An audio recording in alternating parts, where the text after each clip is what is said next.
gələn açıqlamalara baxdıqda onu deyə bilərik ki, bu hücum ehtimalı bir qədər aşağı düşmüş olur. Niyə belə bir yəni, yardım yoldadır mesajı verdi Trump, ardınca o dönüş elədi?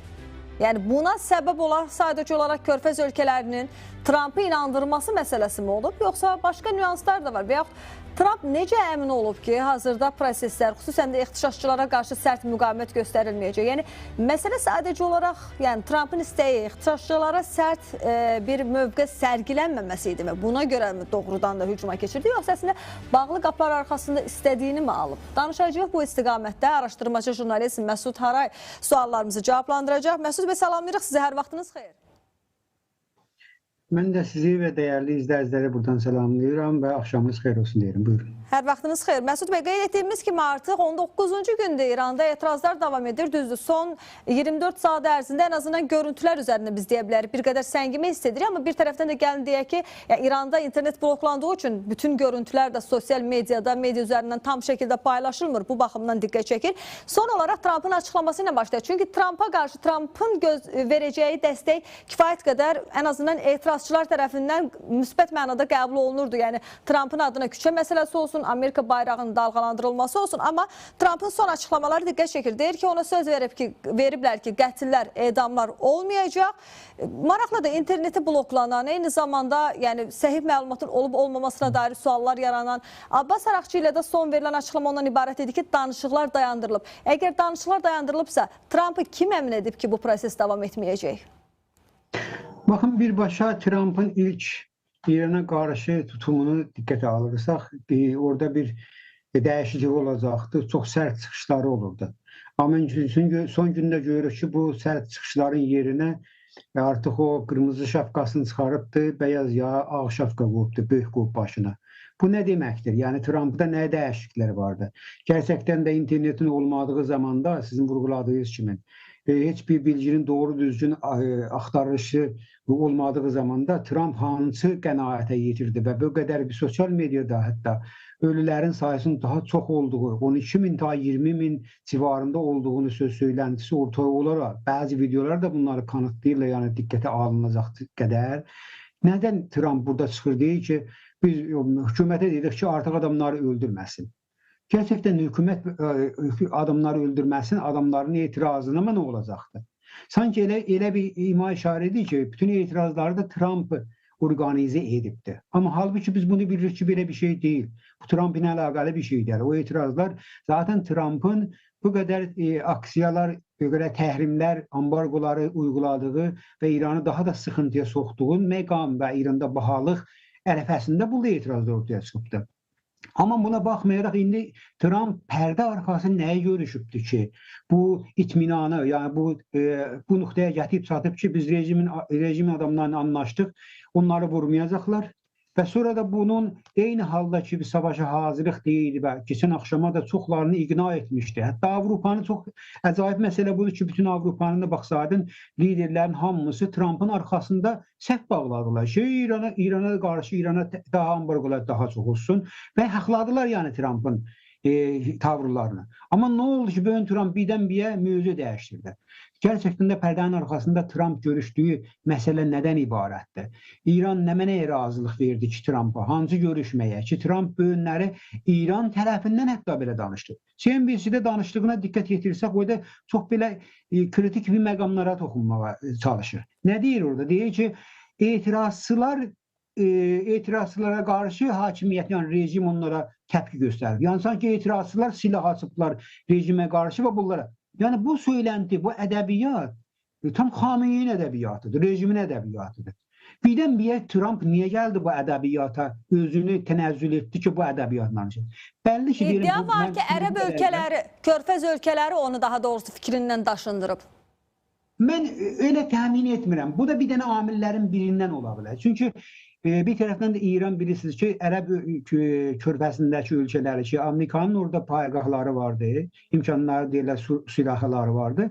O paygahları da özəlliklə hətta Türkiyədə də biz saldıra bilərik mesajı da verdi. Yəni bizi, əgərsə Amerika bizə saldırırsa, biz də onlara saldırırıq. Ola bilər, bir ehtimalların üstündə də budur ki, Ərəb ölkələrini, körfəzindəki ölkələr, illa ki, Türkiyə də buna daxil, bir diqqəli zaman alma prosesine geçsinler. Yani İran'ı saldırıdan vazgeçsinler, hele ihmallasınlar, yavaşlasınlar. Burada bir önlemler alınsın. Yani bunu da bəli, ben buna katılıyorum ki, indi Amerika bir tərəfdən də ki, burada o deyirlər önlemleri almaq üçün, yani o İran'ın gələcəkdəki saldırısının önlemini alsın, bunlara da bir imkan yaradıb, yani gün alıbdır. Biz öz muhavirə dilimizdən desək, gün almağa çalışıbdır. Bəli, bu stratejik, yani taktik olarak bunu qəbullana bilərik.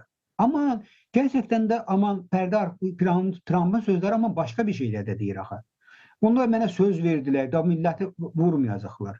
Yani sanki hatta bu Rıza Pəhləvi ki bir zaman alternatif sayılırdı. Mesela o özü birdən mövzu dəyişdirdi ki, mən çağırmamışam, bunlar hamısı Trump'ın sözündən çıxdılar, etiraz edirlər. Gerçekten de Trump mesela Dalı 8'e rejiminle anlaşsa etirazlar mı sakit olacak mı ya Trump onları sakit edecek mi? Bizim birçok sorular ortaya koyuyorlar ki Trump bir de gözlənilən bir adamdır.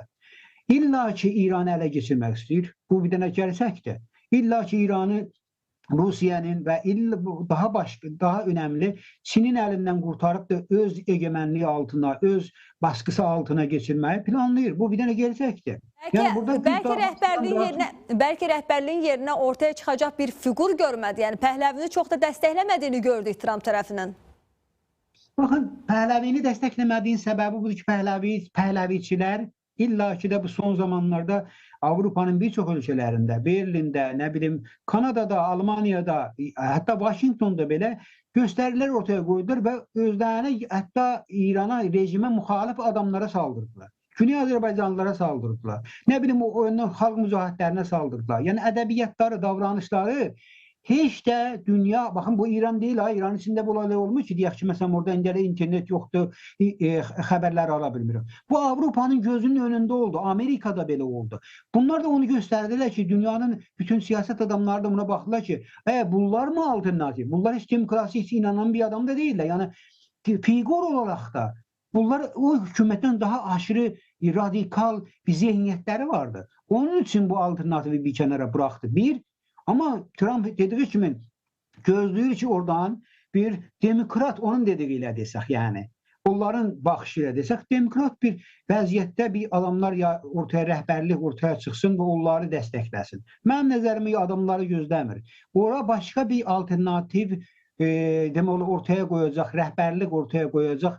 Məncə o planın peşindədir ki, o da yaxın zamanlarda bəlkə bunu da açıqlayacaqdır. Yəni demək olar onun da o məqamda da bəzi açıqlamalar verəcək. Yəni ipucular verəcək ki, onların üstündən sonra danışa bilərik yəni. Yəni bir tərəfdən ən azından illərdir o rejimlə işləyib. Yəni hazırda həmin hökumətin dəyişməsi, ali rəhbərliyin dəyişməsi ya Birləşmiş Ştatların istəyinə cavab vermir, ya dediyimiz kimi bağlı qapılar arxasında istədiklərini ala bilmir, ya da ki bir tərəfdən də Trump proqnoz edilə bilməyəcək adamdır. Bu açıqlamanı verib 2 gün sonra hücuma keçə bilər.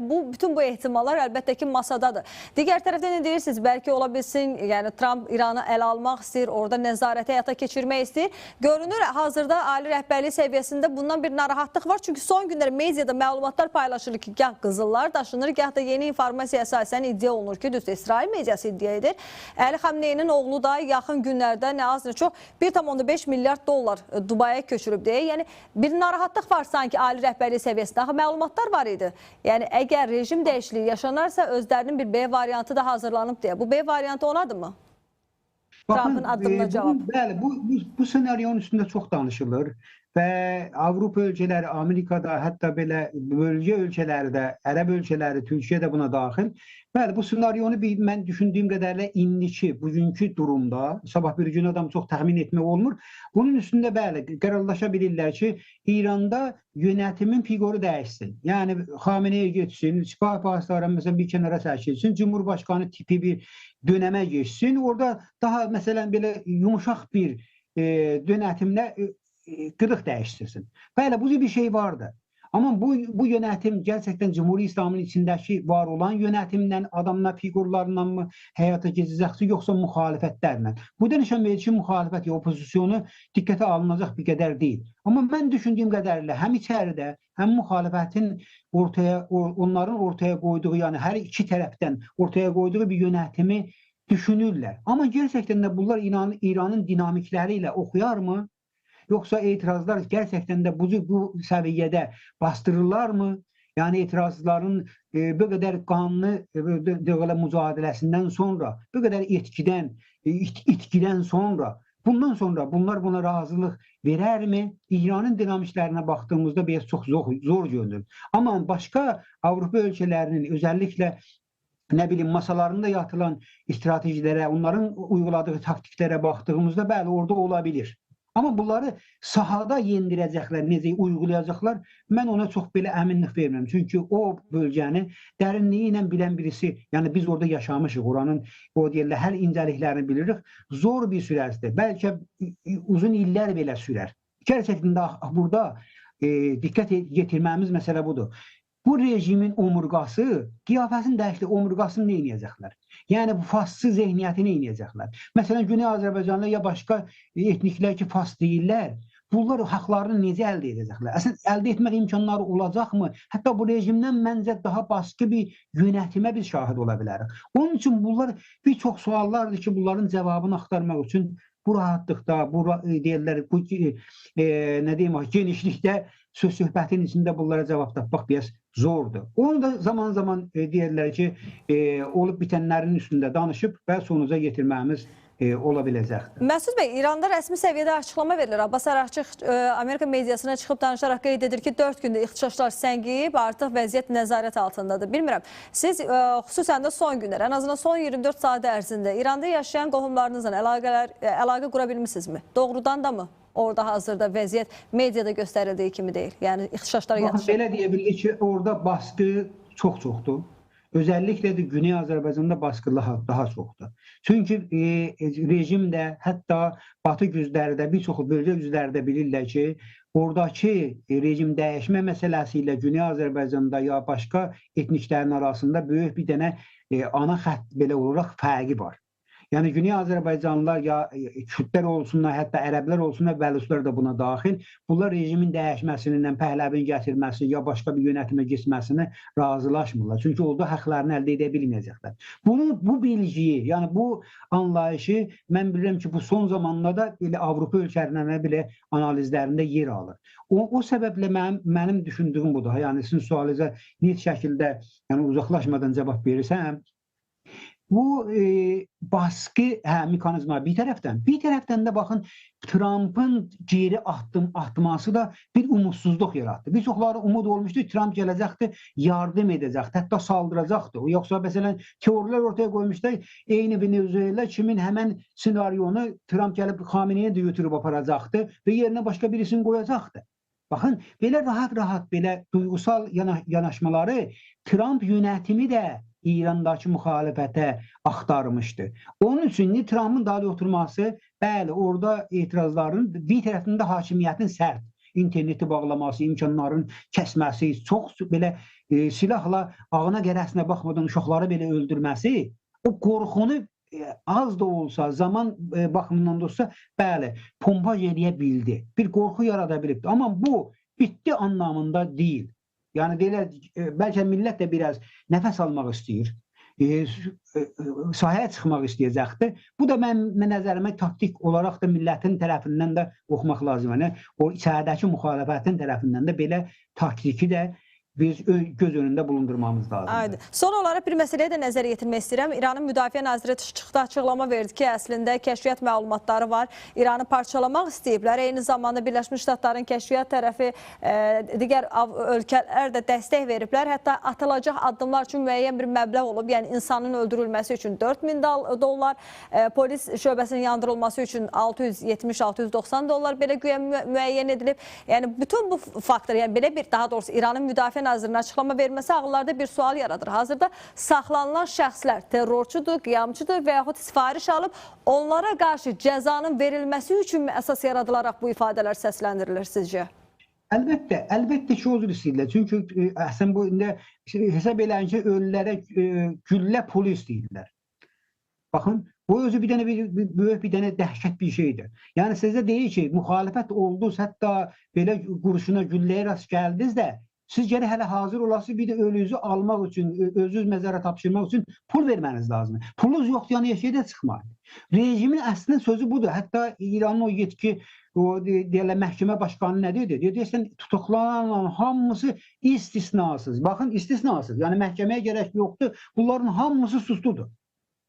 Və sonra bunların dediyiniz kimi bunların hamısı xarici amillərdən dəstur alıblar, fərman alıblar və bəzi icbari etiraflar da bunu, yəni adamları icbari etirafa götürüblər, bunu deyirlər. Və sonra hətta bir cəlib bir nöqtədir ki, bəlkə medialarda çox səslənməyibdir, mən bu da deyəcəm, içəridən bunu, bu bilgiyə bizə yetirdi. Hətta başqa bir alternativ yol qoyurlar. Deyirlər, sizin əgərsə adamınız ölübdürsə, bizim əlimizdədir bunun cənazəsi, onu əgər pulunuz da yoxdur cənazə alasınız, gəlin ona bir dənə biz bəsis kimliyi düzəldək, kartı verək və deyək ki, bu yəni elə bir Cumhuri İslamın adamı idi. Bizi Cumhuri İslamın müdafiə üçün bu canını əldən veribdir. Onda onun cənazəsini veririk. Yəni siz qəbul eləyin ki, Cumhuri İslamın adamısınız, sizin cənazəsi verəcək. Yoxsa deyirək, bu qədər pulu verəsiniz. İstəyim deyim ki, bu sistem ələnən bütün qapıları bağlayıbdır. Dalı da çəkilməyəcəkdir. Trumpın da bu dalıya çəkilmə taktiki rejimin əlinə daha da açıq qoydu. Çünki içəridəkilər də bilirlər ki, indi Trump da bu qorxunu, yəni İranın başındakı çomağı qırağa çəksə, daha da sərt hakimiyyət milləti taplayacaqdır. Bunların hamısı əl-ələ verir və bu qəza, orada hökm, məhkəmə yetkilərinin də ortaya qoyduğu məsələ, yəni sərt şəkildə özlərini müdafiə etmək üçün əllərindən gələni görəcəklər və dünyanın gözünün önündə də görürlər. Amma onlar da bilirlər ki, dünyaya, ya Avropaya, Amerikaya da bir puanlar versələr, pərdənin arxasında bir nə deyirlər, yaxşılıq tanısalar, onda dünyada ona göz yumacaq. Görürsən, Trump kimin adam o qədər adam ölüb deyib, öldürsələr bizə xəbər verir. Qardaşım, necə verəcəklər? İnterneti kəsilən bir ölkədə sənə necə xəbər verəcəklər? Bir də sən hansı xəbəri hardan alacaqsan? Bu gələcəklərə baxdığımızda oradakı vəziyyəti diqqətə alırıq ki, çox-çox zordur. Millət baskı altındadır. Həm rejim tərəfindən, həm mediaların, bəzi mediaların tərəfindən, həm orada sui-istifadə edib İranın gələcəyində deyirlər, bizdə pasta deyirlər, keyik deyirlər. Keyikdən payını almaq məyələsəb, hər kəs onun çox peşindədir, ta millətin dərdi ilə. Təəssüflə. Təşəkkür edirəm Məsud bəy, minnətdarım. Qeyd etdiyimiz kimi hazırda görünür Trump